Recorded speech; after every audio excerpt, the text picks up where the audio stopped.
पता है सारी क्वालिटी 600 रुपए की कोई क्वालिटी आप कहीं जाते थे जापान से लेकर आए हैं? जी जापान से लाए सेब उसी से मंडी से लाए ना, जैसे पूरा लाहौर लेकर आता है। तो आपकी दुकान है सब्जी की भी। शिमला मिर्च कहाँ से आई? चलो सेब तो जापान से आया, शिमला मिर्च कहाँ से आई है? ये कहाँ से लेकर आए? ये मुझे बता दो कि स्कॉटलैंड से लेकर आए।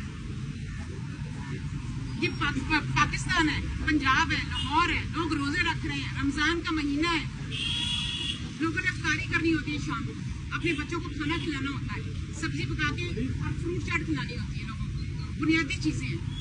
इसके ऊपर आपने इसी महीने के अंदर सारा मुनाफा कमा लिया पूरे साल।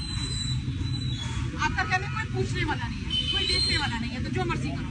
इनके दोनों दुकानें बंद करें और अभी बंद करें मेरे सामने। उधर भी स्टिकर लगा देगा।